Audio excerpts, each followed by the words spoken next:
Thank you very much for joining me on News Desk. My name is Atani Emmanuel. On the program today, we would look at a number of issues, including the fact that transport fares, the transport owners tell us we should expect to go up. But by how much? We'll find out by the end of the program. Also, we'll deal with the newly created 39 districts, and it's come up that these districts are struggling to develop on their own. We understand that the Parliamentary Committee, as far as local government is concerned, will be visiting these areas, and we'll find out what they will be observing on these rounds.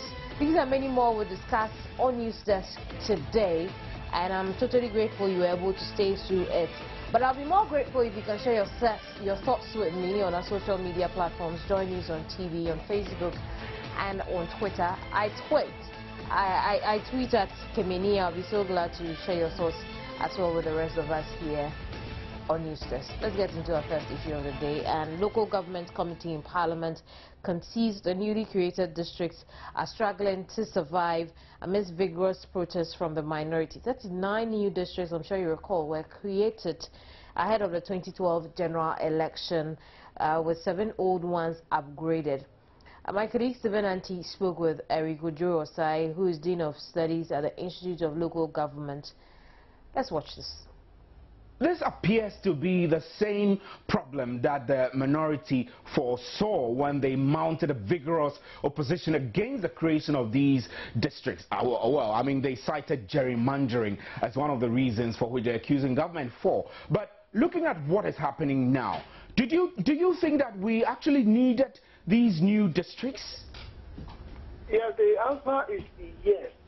We needed new districts because we have to segment the country in such a way that we'll be able to bring development and governance closer to the doorsteps of people.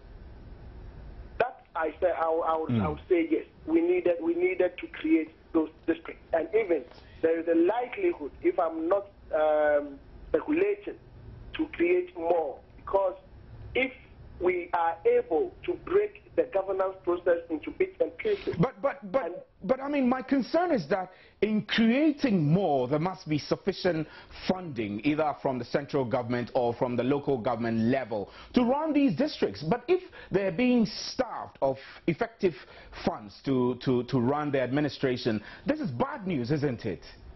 It is. But my brother, in development, you create districts not only for funding from central government. Under the Local Government Act, districts are created because there is an anticipation of future economic viability, so that central government will support the district with an initial seed capital.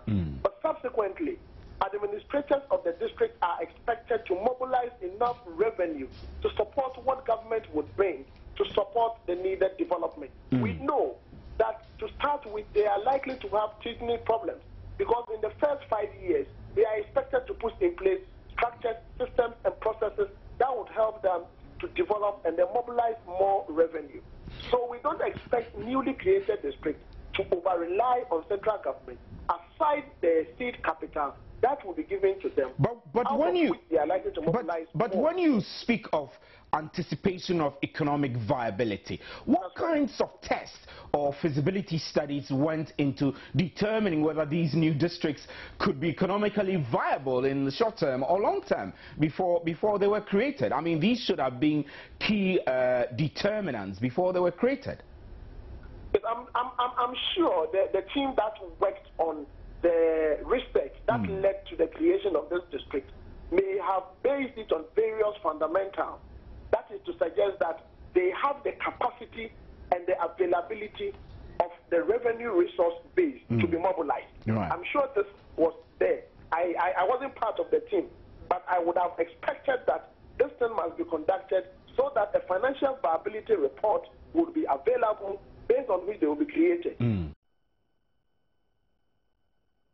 Let's get over the telephone line now, or rather, we'll listen to George Cheba, who is local government expert and former NALAC president, who said these assemblies have to find innovative means of being financially viable. some of us who advocated strongly against the creation of the new district in the sense that it amounted to gerrymandering have been vindicated. Because you see, if you critically observe the way the new districts were created, they were created in anticipation of a probable creation of new constituencies. And that was not in the interest of the district, of the country. If you look at the factors that ought to have been taken into account in the creation of districts, all of them were not taken into account. And for that matter, they were just creating for purposes of convenience. So now we have, as a country, we have come to terms with the reality. Because when government was creating the new district, the hula baloo was that it was going to source each district with 1 million Ghana cedis. And here we are, the districts have not even had their share of this assembly common fund. So, I mean, it was anticipated that is the problem that we ought to face now. No, I mean, at the time the opposition, the MPP in particular, was vigorously against the creation of these districts, citing gerrymandering as the reason possibly government was creating these districts.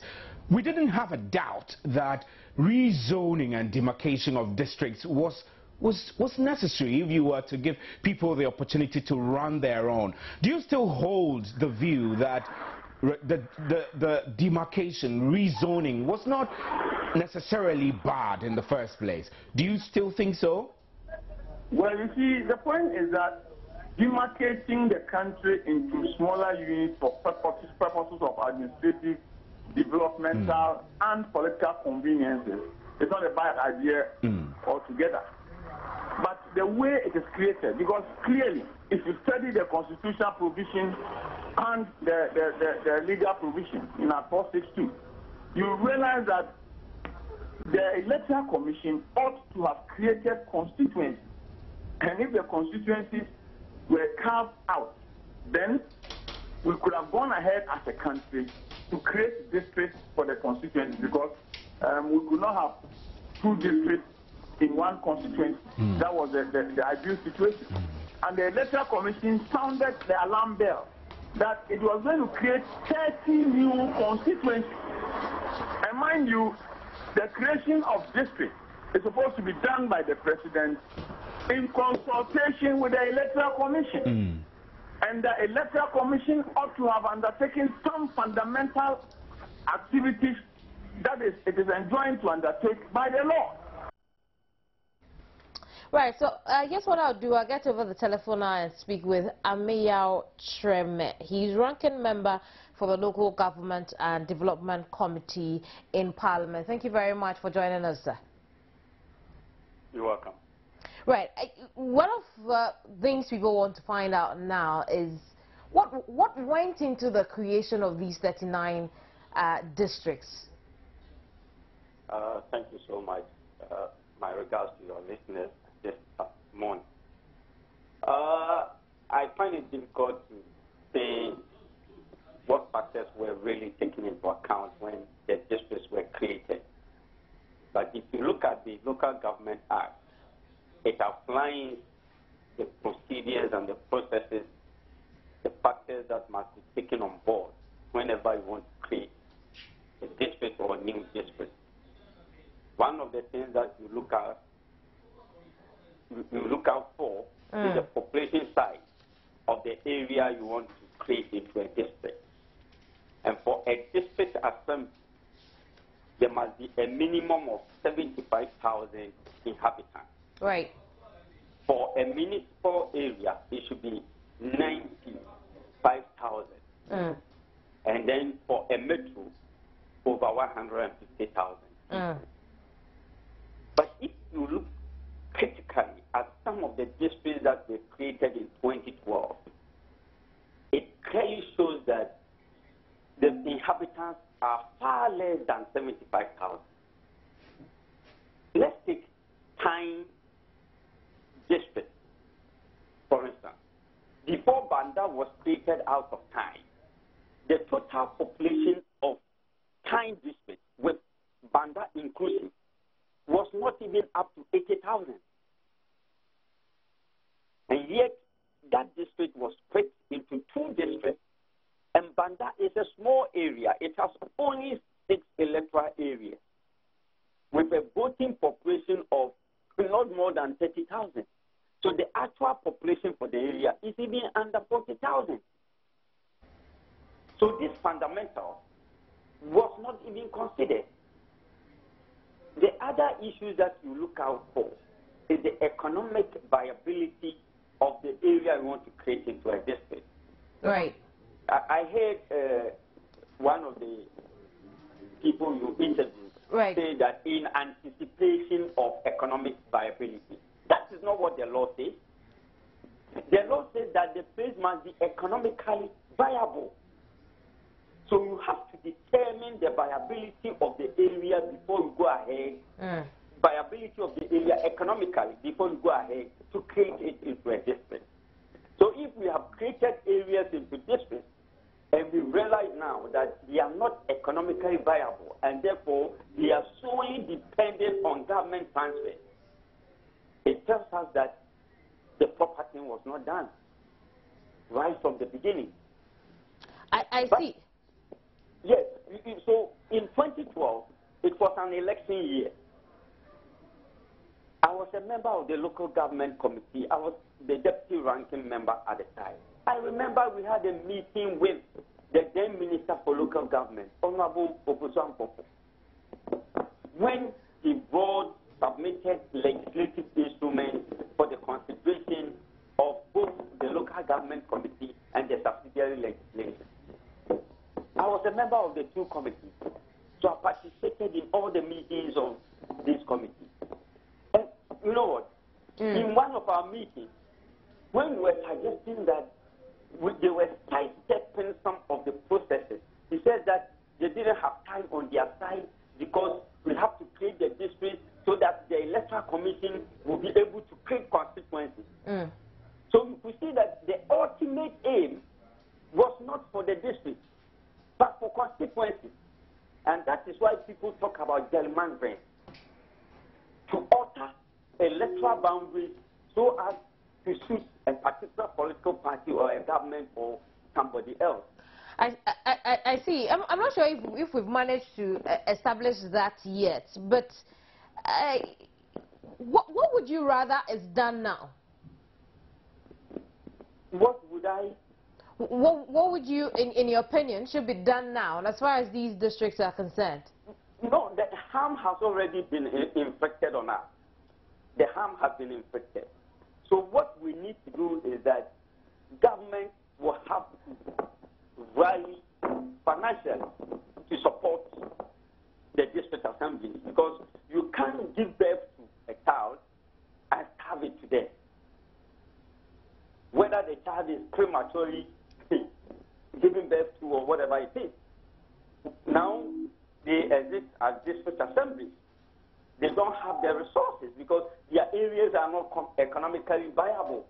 Some of them may be economically viable. For instance, if you take La Dadi Kotopon, if you take the Madina, Lampantanai Madina Assembly, they should be able to raise sufficient internally generated funds. They should be able to raise it. But there are many others that cannot make it. So for those, one, government has to step in and help them out. Let's try and break down economic viability. Because we have Cheba for saying, look, they can find innovative ways of becoming economically viable. These areas you claim are not economically viable. What makes them so? It makes them so because if you look at the various sources of revenue for the district assembly, one, property rate. If they have market, they take tolls. If businesses are going on, business operating permits and all these things are paid. Licenses are paid. But you agree with me that if you go to most of the rural areas of the country, the type of buildings that people live in, you may even find it difficult to tax them.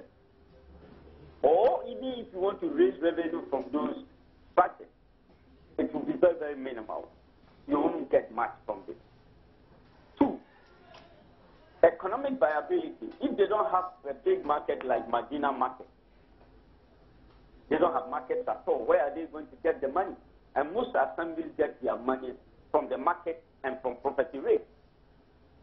So if you create a district that doesn't have a market that will give them revenue, they don't have the houses that they can generate property rates from. These are the 2 principal sources of revenue for district assemblies in this country. If businesses are not thriving there, and therefore they cannot get revenue from business. These areas, shouldn't they be given that ability to be able to do all these things you said? If there is no market, how do they pay those taxes? Yes, that's what I'm saying, that if they don't have a market, or even if they have a small market there, how much would that give them? So, and it is not the duty of government to go and create a market for a district, because if you create a market and people don't come to sell or to trade at the market, it's another useless venture that you engage yourself in. So what we are saying is that we have already created them. Whether we like it or not, the district exists. So government must not fold its arms and say that there are problems associated with new districts. Because we advise against a wholesale creation of districts, those that would be viable or that were not viable. But they wouldn't listen. They wouldn't listen, and this is the result of it. Right. Now, we expect the committee, the local government committee in Parliament, to tour these districts. What would you be looking out for? Yes, we'll be touring the district. 1, we'll be looking at the housing for them. That is the office accommodation, whether the workers are properly housed, whether they have the full complement of staff requirements, whether they are able to raise revenue that we are discussing, and how much are they able to raise, whether they receive government transfers, and if they receive them, do they get them on time? What kind of projects are they undertaking, and from what funding sources are they undertaking those projects, and whether the projects are on course or they are stalled because they are not getting money to complete those projects. So I want to believe you take into account some of the delays associated with the release of the District Assembly's Common Fund and the other funds that are supposed to give them money. Yes. You see, that's why it's a notorious fact. Everybody knows it, because the Minister for Finance was even summoned to Parliament some few days ago, and he admitted to that fact, because 3rd quarter last year has not been paid, 4th quarter last year has not been paid. Now, March has ended, so another quarter for 2014 is also due and unpaid. So how do you expect the District Assembly to perform? Right, so then maybe it may not be necessarily because these areas are not economically viable, but it's because the district assemblies are not getting the money to develop the areas so they can make returns. I agree with you, but you see, the problem that the new district assemblies are facing in terms of late releasing of the common fund, the old assemblies are also suffering the same thing. It's the same problem we are also going through. So, in those old assemblies, they are using what they are able to generate in terms of ideas as recurrent expenditure. They don't go into infrastructural development. Don't forget, I mean, don't forget also that these new districts had the benefit of some of the things that the old districts which they were torn away from had. Which benefits did they get from them?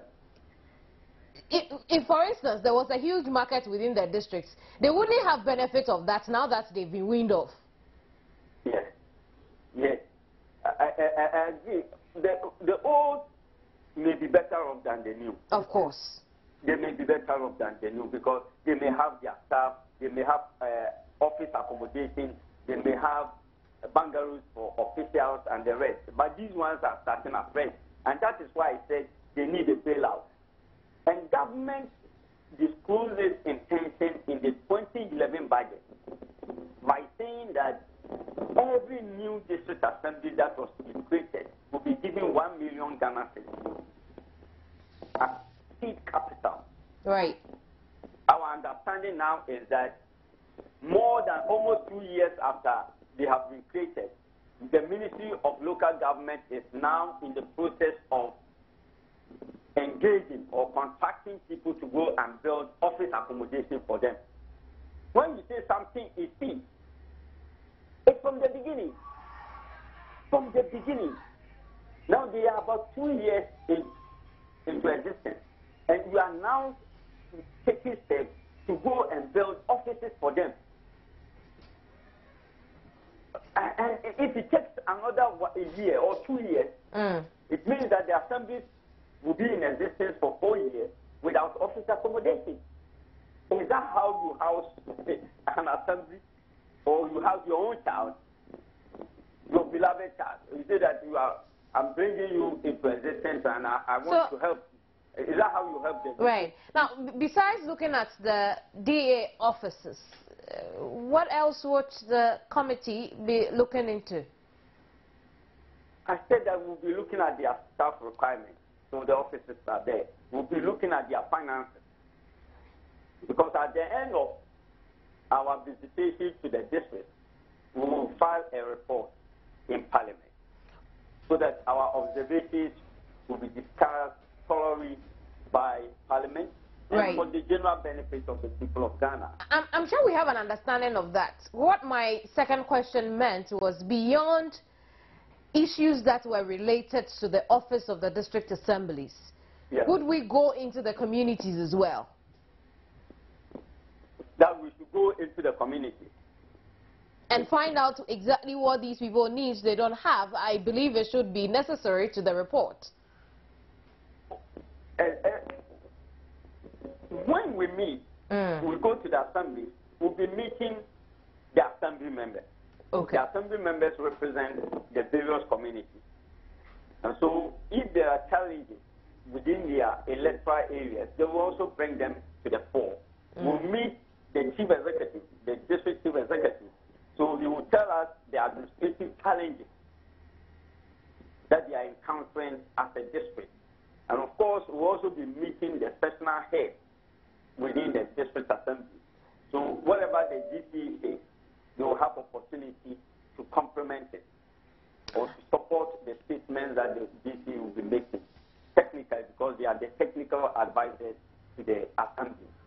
So we will have an interface with them, with the GC. We might even want to, if there will be time, to visit some of the palaces to also get the perspective of the people within the area. Very well. Would we necessarily see any change after this visit? What will happen is that we, as members of Parliament or as members of the committee, what we'll be doing is fact-finding what is real on the ground. And when we have found them, and we come back, as I said, we'll debate the findings. We'll give a copy to the Minister for Local Government, who is himself and his deputies are also members of Parliament.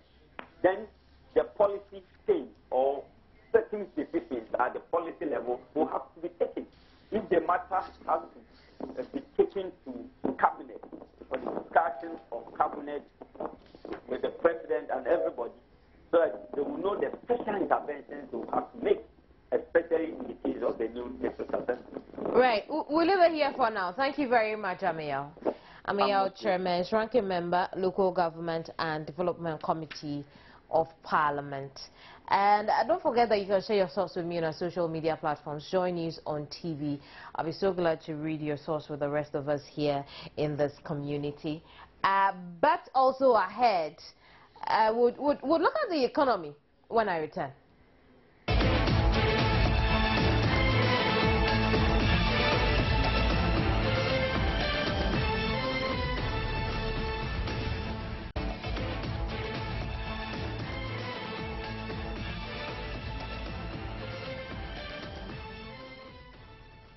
I'm glad you stayed on News Desk.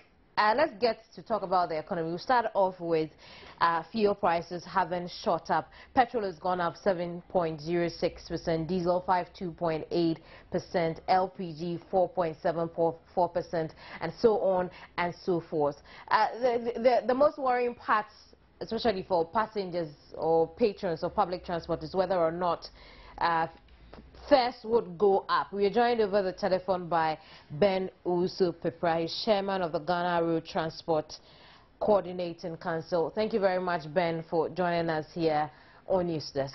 Thank you very much. My name is Ben Pepra or Ben Usu. Thank you very much for that.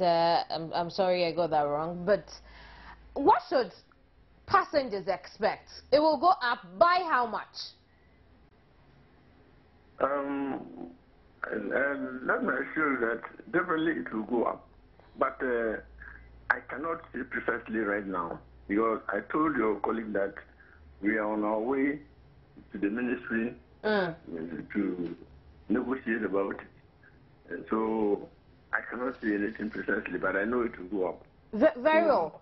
What will go into the decision of how much fares would go up? Come again? What will go into the decision? We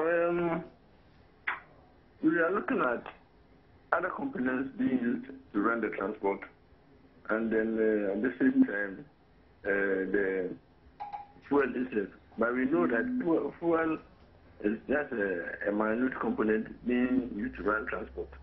So we're looking at other factors.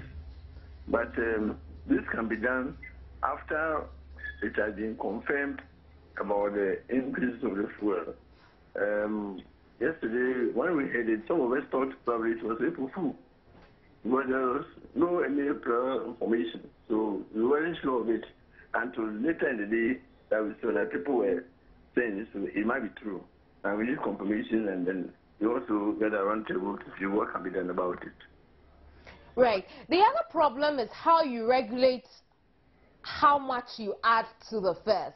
We find taxi drivers who do not belong to any stations charging what they wish to charge. There are the people we call the floating drivers. That one, it will be difficult for us to know, but there is a traffic regulation which has been passed that any commercial vehicles to join a recognized transport union. So when that law is enforced, then no one can do things on its own. But for now, people in the various unions will adhere to whatever results we bring it out. I see. The agreement with the MPA was if you hit 10% by June, then you would go up on the fares. It's barely June. I understand we've hit over 13% already. And I'm wondering, would we see a very huge fare increase or just something we can manage with? That is why I'm saying that that is what the friends said. Let me die before bury me. Let us go and then meet. And after that, we come out with whatever decision. If you have any other questions, we can answer you, please. I see. We'll leave it here for now. Thank you very much. Ben Pepra Amwabe is chairman, the Ghana Road Transport Coordinating Council. We'll bring you more on this in subsequent broadcasts. It's important we get to know how much you'll be paying more, because I understand some drivers are already charging. They are already charging the increases in the fares already. But let's move on to something else quickly. And well, now let's move on to something else quickly, or rather we'll go back to our story on the local government. We've just been joined over the telephone, or have we lost him? We've just been joined over the telephone by Dominic Azuma, he's chairman of the Local Government Committee of Parliament. And hello, sir. Hello, morning, Kamini. Thanks for joining us on News Desk. It's a pleasure. It's a pleasure, my sister. Right, so would see your team go over to the regions to know firsthand exactly what's happening in these districts. Tell us what you'll be observing. Well, I made a statement in Parliament the last few days about strengthening the new district assemblies, the 46 we created, and of course some other districts that are in dying distress for us. We can see how we push them up. Now the assemblies basically have two challenges. The initial challenge they had was the personnel to man these assemblies when they were created. And the local government service, in its own wisdom, conducted a series of interviews and had the financial clearance from the finance ministry and appointed almost close to 2,000 plus staff. Again, the civil service uploaded 30,000 personnel to support the new assemblies or the district assemblies in the country. So the issue of personnel capacity is somehow addressed, even though there are a few districts that still need some support.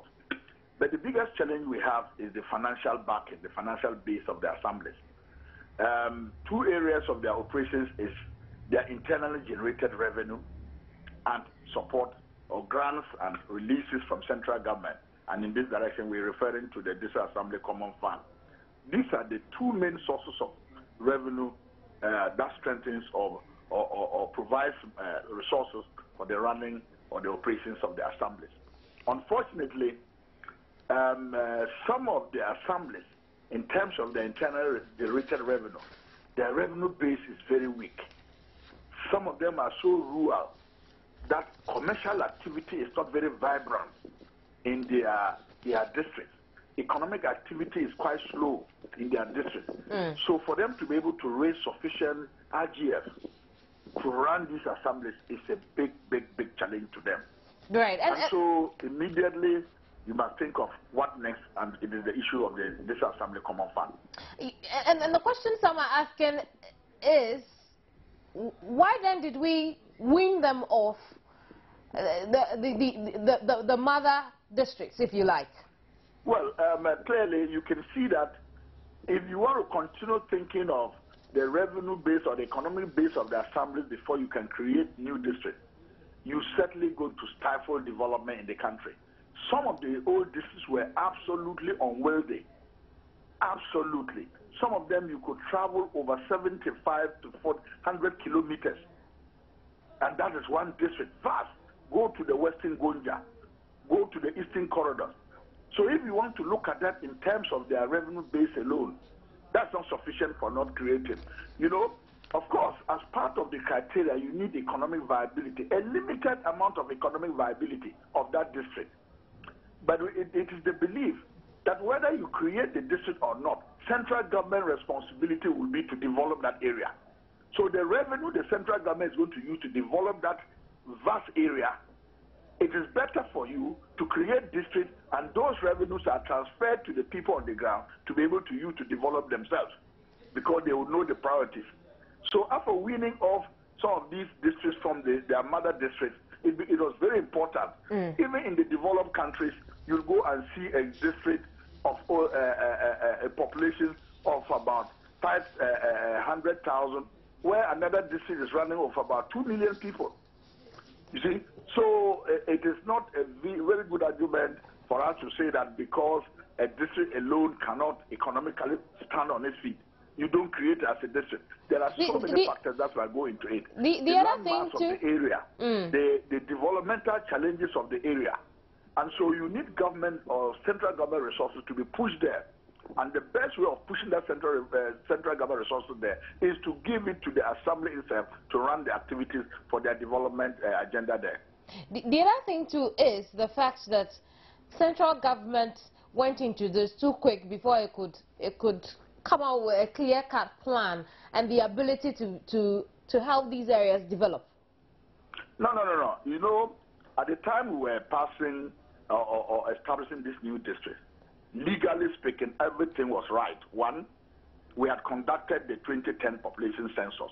So the figures for each district was available as a data for central government to create. That is key. Then 7 years after the creation of the previous districts, you can establish new districts.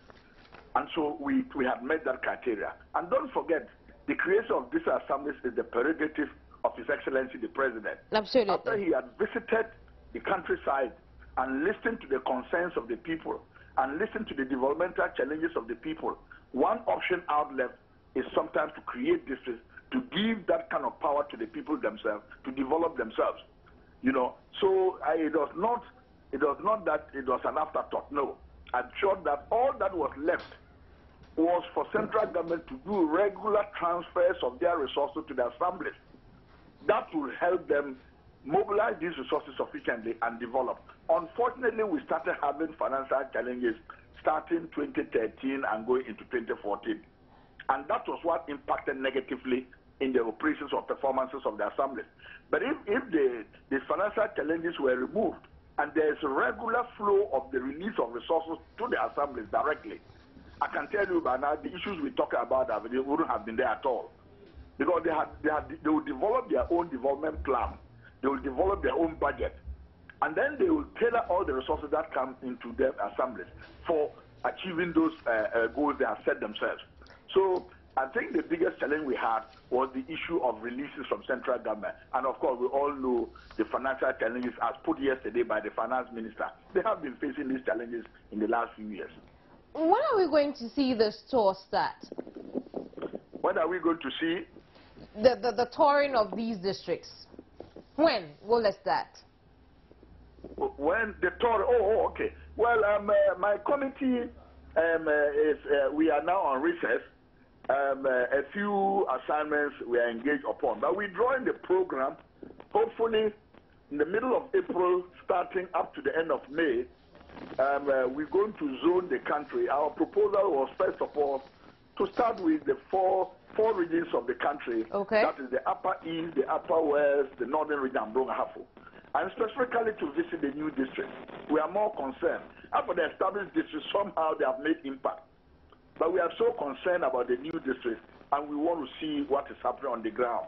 So we intend to visit 4 new assemblies in the Upper East: Pusiga, Binduri, Nabdam, and Bulsasab, straight away. We intend to visit the new assembly in the Upper West and the Nandom District Assembly. And of course, there were also some 3 assemblies that were established early in 2007 in the Upper West, which we thought that we should visit. And we intend to visit. There are about almost 6 new district assemblies in the Northern region: Neom, Tatale, Daboya, and all the rest. We intend to cover all these areas and see for ourselves what is on the ground. It will help us when we come back to tailor our argument and defense or support from the Ministry of Local Government so that the issues that will emerge can be easily be addressed and we can push the assemblies moving forward. So we intend to start something, hopefully, very